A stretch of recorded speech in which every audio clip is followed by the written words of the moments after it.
My friends, before getting familiar with the functions, it's better to know the errors that we may encounter in writing formulas.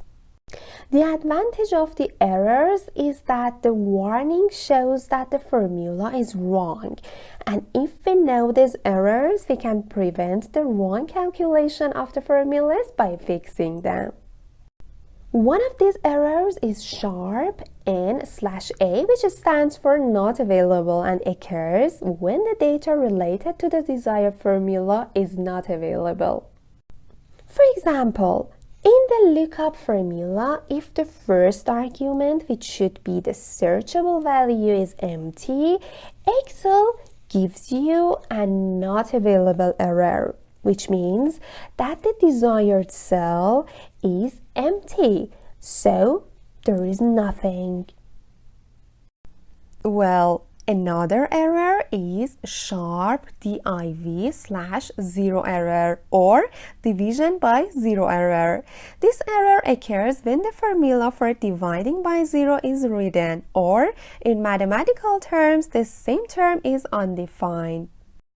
For example, if the formula G4 divided by H4 is written in cell I4, the sharp div/0 error will appear because there is no number in cell H4 and it's undefined or 0.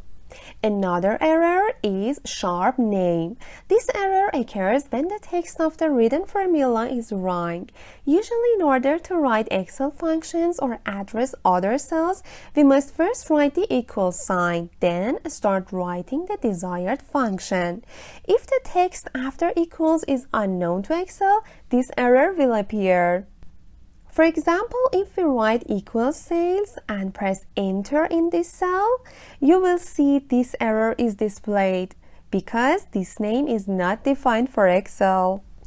Another error is the number error, which is displayed as sharp num. This error is related to numbers. For example, as you know, the square root of a negative number has no meaning.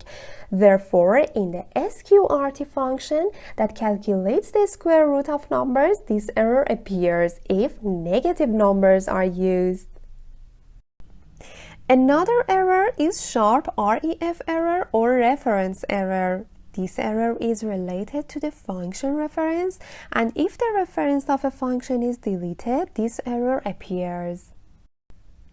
For example, in the sum equal b1 plus c11 formula, if colon b is deleted, the sharp ref error will appear because the summed range is deleted. Value or data error displayed as sharp value. This error is for when inappropriate data is used. For example, in cell H12, the sharp value error has appeared due to the inconsistency of the data in cells F12 and G12. And the last error is the colon width error, which is displayed as sharp. This error occurs when the width of the number or calculated result for the formulas doesn't fit in the width of the colon. In other words, it's not wide enough. If we make the desired colon a little bigger, the sharp error will be fixed.